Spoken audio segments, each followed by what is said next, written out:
I'm a young entrepreneur. I graduated from the London School of Economics in 2009. But unlike many of my peers, the whole corporate career route never really appealed to me. A couple of summers ago came my real inspiration. Two teenagers very close to me spent a few weeks teaching in a school for the naturally challenged in Madhapur, Kutch in Gujarat. They returned as different people. No longer were they kids, but now confident young adults with a story to share. At this point, many questions sprung up in my mind. What did they experience? Why had their perception of the real world changed so much? How did they create such a strong bond with these children in such a short period of time? I wanted to see, to experience, to feel what they had. I wanted to connect in a way that they had. Born, brought up and educated in the UK, I've never really understood the real India. The rich culture, the diverse extremes, and the deep humanity. I wanted to open my eyes to the real world, not the one restricted by my modern lifestyle or constrained by Western media. But I wanted to do more than just travel. I wanted to be a part of the change and make a real difference. The school these teenagers visited is supported by a UK-based charity, CAREducation Trust. Why is CAREducation so special? It's because 100% of donated funds go directly to children. There are no expenses, no administration costs taken out, and all members work 100% voluntarily. In today's media, there's much talk of the continual progress of India, especially in an economic sense, which is often bolstered by big Bollywood releases or the IPL. India is the world's third largest economy behind China and the USA. However, with a population of over 1 billion, this means per capita it is 140th. India has a third of the world's poor within its borders.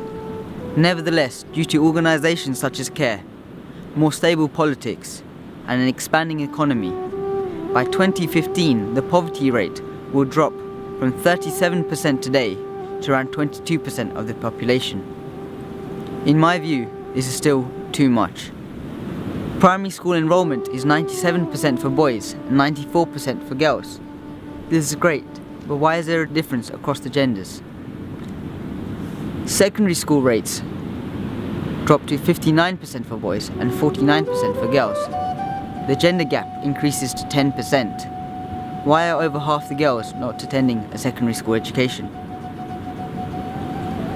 30% of girls aged 15 to 19 are already married, whereas only 5% of boys of a similar age.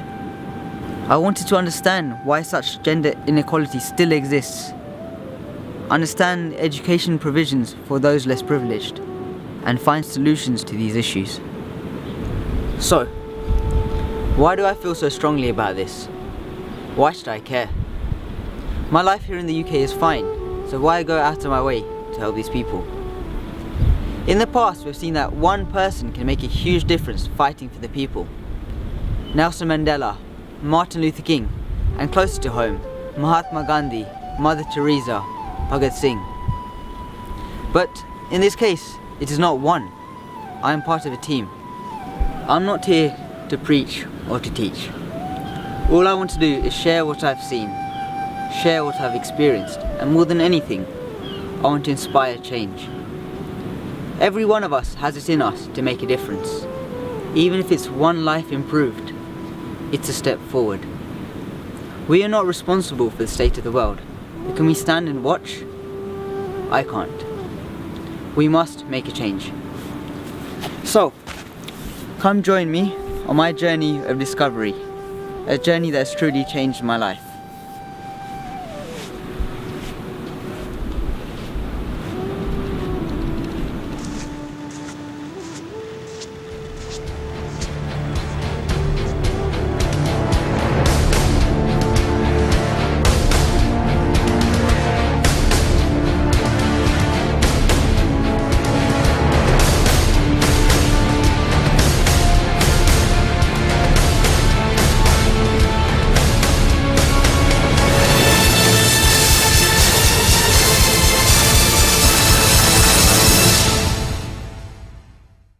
don't know what Bhavik or Janvi said to you guys. You suddenly came all, jumping with enthusiasm and energy, all wishing to do something, for forming care youth to start with.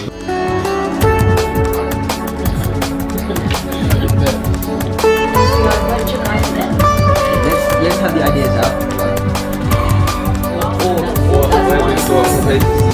We're about 6 months into the planning of this trip. We just had a very long meeting.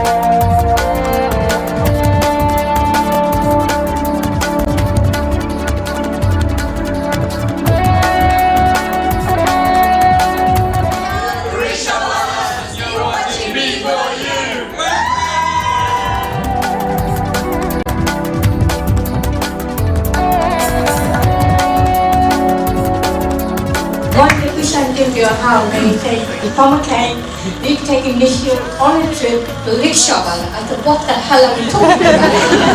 I was shocked. I went there and I thought they're joking.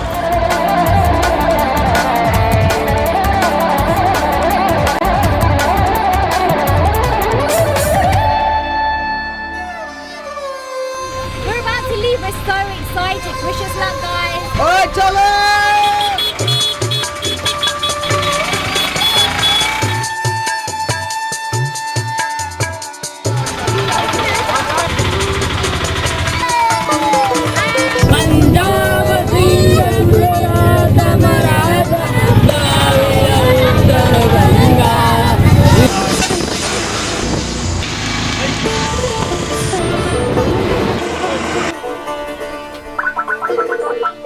Hey, how's it going? It gets tough. It's really difficult to handle when you're in a rickshaw and you don't know if you're about to stay on the road or if the end of a coach is going to hit the back of you. It's going to be tough. You guys can do it. And just take care of yourselves. And just remember, we're doing this for the children.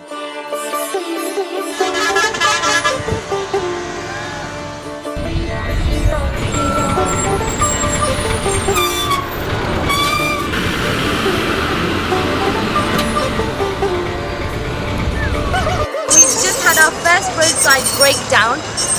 Nirav is the driver of the rickshaw. What actually happened? So I approached the roundabout, had to go around it, 2 big buses coming this way. Yeah. Thought I'd let me make my move for it. First gear, yeah, second, snap.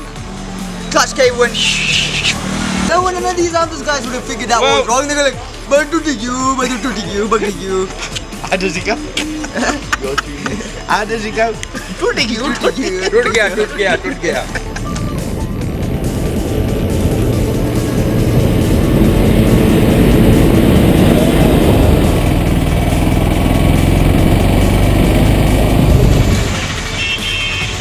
These roads just slowly start getting worse and worse. I mean, the incline got higher and higher and higher. The road got narrower and narrower and narrower, and the truck drivers and bus drivers became even more idiotic every time we went past them.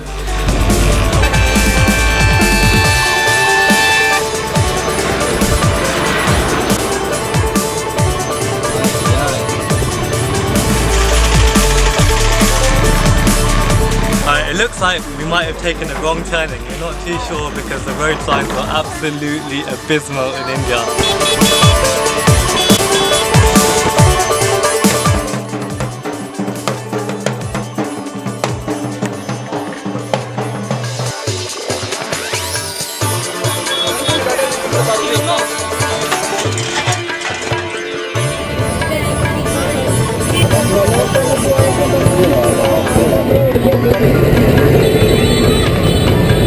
Going for it.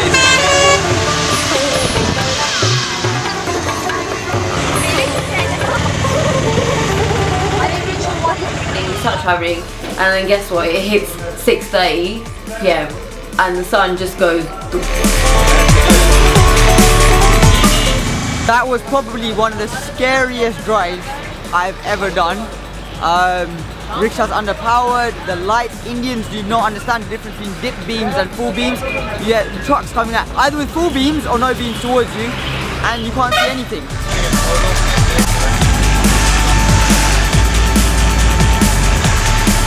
We completely underestimated how bad it would actually be.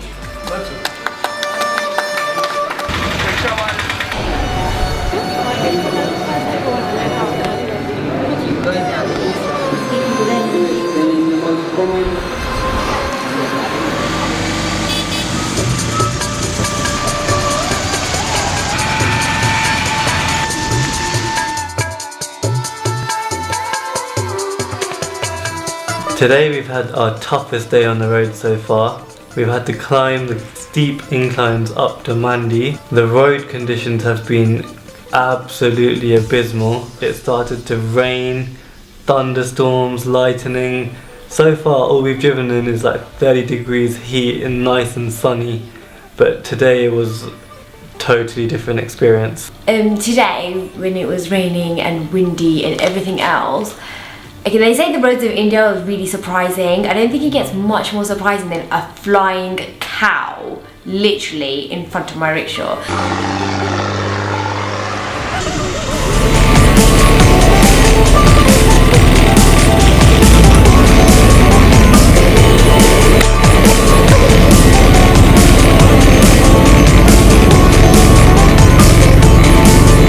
And then when it comes to roads, bus drivers, truck drivers, boom, boom, boom. If there's no space to overtake, they'll make space to overtake. It's crazy. If one tire or something hits one rock or the brakes fail, that's it. Down the edge.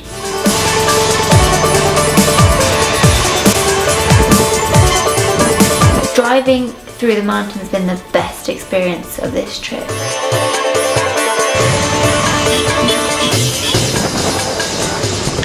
Everyone drove flawlessly. There was not a single serious incident, and I'm so proud of everyone. And it just shows that with the practice, with the training, we can actually do anything. So well done, team.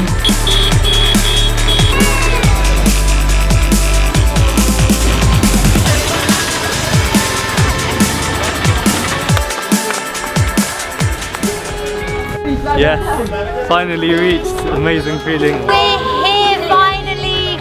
For once, Nirav is wordless, speechless. I can't describe the feeling to see the smile on these kids' faces. Gujarat जैसे इतना इस हिमाचल से इतना 2-3 state बीच में है, वहाँ दूर जाके वहाँ से रिक्शा के थ्रू यानी रिक्शा वाले नाम लेके इस स्कूल के लिए प्रचार करते हुए डोनेशन मांगते हुए यहाँ पहुँचा, तो हम तो कह नहीं सकते आपको कैसे धन्यवाद दूँ। इधर से भी जाने से भी पुल तक, पुल के वहाँ से यहाँ लेना पड़ता है। ये तो बहुत खुशी की बात है हमको, यानी जिस तकलीफ से जड़ रहा इसको आपने पूरा किया, इसको तकलीफ को दूर किया, इसको हमें आगे स्कूल को आगे ले जाने के लिए बहुत आपने योगदान दिया, ये तो बिल्कुल भूल नहीं सकते। बहुत बहुत आभारी है।